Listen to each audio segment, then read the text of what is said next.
Assalamualaikum warahmatullahi wabarakatuh, tuan-tuan dan puan-puan yang mulia. Apapun warna kulit Anda, suku bangsa Anda, kepercayaan tuan-tuan dan puan-puan yang mulia, saya doakan semoga kita semua mendapatkan kesejahteraan, keselamatan baik di dunia maupun di akhirat kelak. Amin ya rabbal alamin. Kami mendapatkan pesan di WhatsApp tuan-tuan dari tuan yang sangat kami muliakan. Isi pesannya, Assalamualaikum warahmatullahi wabarakatuh. Ustadz, mohon dijelaskan apa itu tajalli, apa itu kata tajalli. Baik, jadi dalam dunia tasawuf, itu kita banyak mengenal dengan kata tajalli, dengan kata musyahadah, dengan kata muraqabah, dan seterusnya, dan seterusnya. Nah, apa itu tajalli? Secara sederhana, tajalli itu artinya manifestasi. Nah, kalau disederhanakan lagi, tajalli itu artinya penyingkapan. Maksudnya apa? Penyingkapan diri Allah Subhanahu wa Ta'ala yang menampakkan dirinya kepada makhluknya. Nah, menampakkan diri Allah Ta'ala dimaksud di sini itu bukan secara fisik, bukan secara wujud majazi. Artinya secara wujud majazi itu ada bentuknya, ada rupanya, ada warnanya, dan lain sebagainya, dan seterusnya, dan seterusnya. Tetapi yang dimaksud adalah penyingkapan diri Allah kepada batin makhluknya.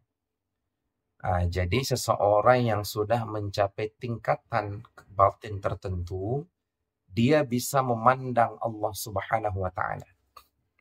Nah, tentu di sini ada pemaknaan secara khusus. Itu maksudnya tajalli. Nah, ketika seorang hamba, ketika kita berbicara makom tajalli, maka kita berbicara makom hakikat, bukan makom tarekat lagi. Ketika kita berbicara hukum, wajib, sunnah, mubah, makruh, haram, maka letaknya pada jasad kita. Yang kita lihat, yang kita dengar, yang kita ucapkan, pokoknya secara fisik, secara perbuatan, secara jasad. Ketika kita berbicara tarekat, maka kita berbicara lingkup hati, perasaan kita.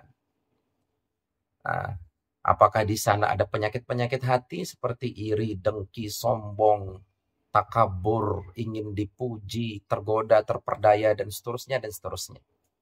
Itu ranah pembicaraan tarekat. Tapi ketika kita berbicara hakikat, maka kita berbicara tentang jiwa, tentang tajalli, tentang sifat-sifat Allah. Artinya apa? Bagaimana kesadaran kita ini bersandar kepada sifat Allah terus-menerus. Jadi kesadaran kita itu kesadaran Allah, tentu dalam tanda kutip. Ya. Artinya sadar kita duduknya kita itu kita sadar kita didudukkan oleh Allah. Bukan dalam artian saya mampu kuasa duduk secara pribadi, personal, sebagai seorang manusia. Bukan seperti itu. Jadi jiwa kita ini seperti besi. Jiwa kita yang ini seperti besi. Lalu besi ini dimasukkan ke dalam api. Nah, antara unsur besi dengan unsur api tetap berbeda. Antara Allah dengan makhluk itu berbeda. Tetapi ketika kita sandarkan jiwa kita terhadap kudrat iradat Allah, lenyap di dalam la haula wa la quwwata illa billah, maka kita itu seperti besi. Lalu besi itu dimasukkan ke dalam api, antara besi dengan api tetap berbeda. Namun ketika besi ini ikut memanas, maka warnanya merah seperti api, panasnya panas seperti api. Tapi tetap berbeda antara besi dengan api. Nah, ketika kita lenyap dalam lautan keesaan Allah Subhanahu wa Ta'ala, qul huwallahu ahad, maka kita tidak merasa apapun. Kita merasa diwujudkan oleh Allah, didengarkan oleh Allah, disolatkan oleh Allah, dan seterusnya, dan seterusnya. Namun kita bukan Allah, gitu. Jangan kita mengaku, aku adalah Allah. Astagfirullahaladzim, bukan ya. Jadi seperti tadi, antara besi dengan api. Besi sama api itu dua unsur yang berbeda. Tapi ketika besi dimasukkan ke dalam api, karam besi itu di api itu, lenyap besi itu di api itu, maka memerah besi itu seperti api, warnanya seperti api, panasnya seperti api, merahnya seperti api, tapi tetap berbeda antara besi dengan api. Nah, jadi secara sederhana secara sederhana tajalli itu artinya penyingkapan diri Allah. Allah menampakkan dirinya kepada batin, kepada makhluknya. Tentu tidak dipahami dalam bentuk fisik. Ya. Selanjutnya tuan-tuan, kata lain dari tajalli itu manifestasi. Manifestasi itu artinya perwujudan. Ya. Perwujudan dari sesuatu yang jauh lebih gaib. Jadi penampakan, perwujudan. Nah, itu maksudnya manifestasi, tuan-tuan. Begini contohnya ya. Ketika kita berbicara tentang martabat dua, ya. Ketika kita berbicara tentang martabat dua, tuan-tuan kalau sudah menonton tentang martabat 7 di video kami, insya Allah ada gambaran. Nah, ketika Allah Subhanahu wa Ta'ala memancar pada dirinya itu sifat asma dan af'al, maka turun menjadi martabat 2, gaiblah zat Tuhan itu pada sifat nama dan perbuatannya. Nah, ketika di martabat 2 muncul relasi. Nah, misalkan Allah menyifati dirinya maha melihat. Siapa yang dilihat? Allah menyifati dirinya maha mendengar. Siapa yang didengar? Kan cuma dirinya. Allah menyifati dirinya maha menciptakan. Siapa yang diciptakan? Kan cuma dirinya. Nah, dari sinilah kita akan paham apa itu manifestasi, apa itu tajalli. Nah, artinya apa? Seperti kita melihat ini. Melihat kita ini adalah manifestasi atau tajalli dari maha melihatnya Allah. Percikan kecilnya.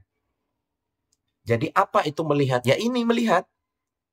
Nah, jadi ini kenyataan sifat melihat. Tapi ini hanya percikan kecilnya, hanya manifestasi kecilnya, hanya tajalli kecilnya.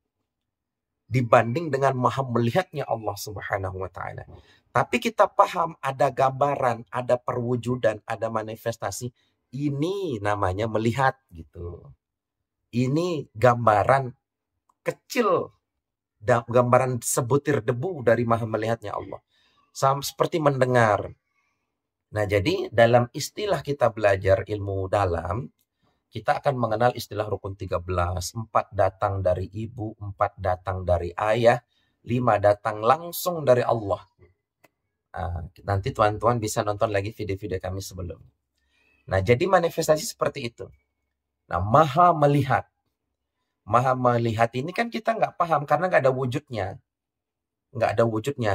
Sehingga maha melihat ini bermanifestasi, bertajalli, percikannya kepada kita. Jadi kita paham, oh ini namanya keadaan sifat melihat.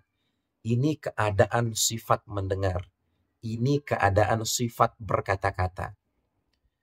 Nah, jadi ini percikan kecil. Nah, tapi tajalli itu seperti ini. Nah, tajalli itu percis seperti ini. Atau manifestasi itu percis seperti itu. Nah, jadi tuan-tuan dan puan-puan yang mulia, jadi antara tajalli, jadi tajalli itu tidak langsung sampai ke tajalli ya. Jadi ada banyak sekali proses-proses sebelumnya yang harus dijalani. Ada istilah takhalli dulu. Takhalli itu artinya pengosongan. Pengosongan diri dari sifat-sifat tercela, dari penyakit-penyakit hati, dari penyakit-penyakit ruh.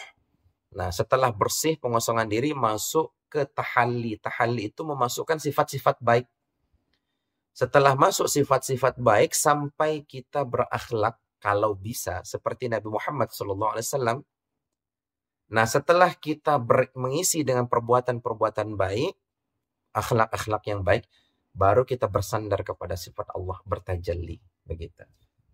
Nah, jadi tuan-tuan dan puan-puan yang mulia, ini mudah-mudahan bisa menjawab pertanyaan tuan. Apabila ada salah kata, itu datang dari hawa nafsu kami, namun apabila itu benar, itu datang daripada Allah Subhanahu wa Ta'ala. Akhirul kalam, assalamualaikum warahmatullahi wabarakatuh.